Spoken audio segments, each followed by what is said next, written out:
অস্ট্রেলিয়ার অন্যতম বড় শহর সিডনি প্রতি বছরের ন্যায় এবারও এখানে বসতে চলেছে সিডনি ফিল্ম ফেস্টিভ্যালের ৭২তম আসর।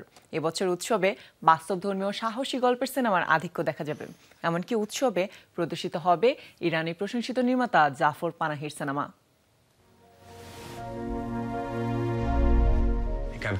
নিউ সাউথ ওয়েলস স্ক্রিনের মাধ্যমে সিডনি ফিল্ম ফেস্টিভ্যালের দায়িত্বে থাকে এনএসডব্লিউ সরকার। অস্ট্রেলিয়ার ফেডারেল সরকার ও সিডনির স্থানীয় সরকার এই উৎসবের পৃষ্ঠপোষকতা করে। ২০২৫ সালে এসএফএফ এর ৭২ বছর পূর্তি হতে চলেছে। এরই পরিপ্রেক্ষিতে এবার উৎসবে অসাধারণ সিনেমা প্রদর্শনী, লাল গালিচা, কর্মশালা ও আইকনিক স্টেট থিয়েটার পার্টি সহ বেশ কিছু আয়োজন হতে চলেছে। উৎসবে ৭০টি দেশ থেকে ২০১টি সিনেমা বাছাই করা হয়েছে। এর মধ্যে ১৭টির ওয়ার্ল্ড প্রিমিয়ার, ৬টির আন্তর্জাতিক প্রিমিয়ার ও ১৩৭টির অস্ট্রেলিয়ান প্রিমিয়ার হবে। সিনেমাগুলো প্রদর্শিত হবে অস্ট্রেলিয়ার ভিন্ন ভিন্ন থিয়েটারে। তবে ৭২ বছর পূর্তি উপলক্ষে থাকছে সিডনির আইকনিক অপেরা হাউসে সিনেমার প্রদর্শনী।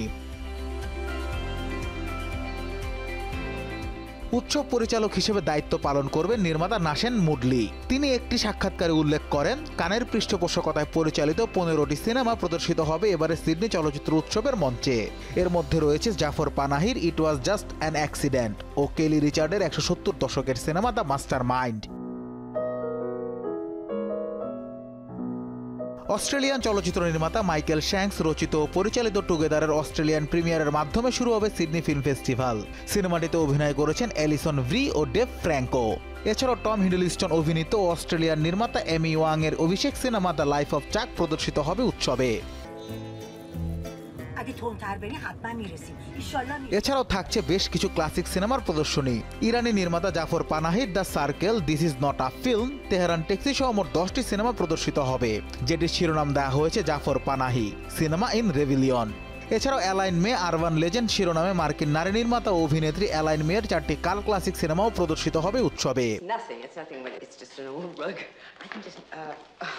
এবছর সিডনি ফিল্ম ফেস্টিভ্যাল শুরু হতে যাচ্ছে সিনেমার এক সাহসী ও বিস্তৃত দৃষ্টিভঙ্গি নিয়ে।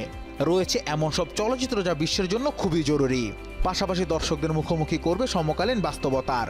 এমনটাই প্রত্যাশা উৎসব সংশ্লিষ্টদের। জুনের ৪ থেকে ১৫ তারিখ পর্যন্ত চলবে উৎসবের আনুষ্ঠানিকতা। Anas Imran, showbiz tonight.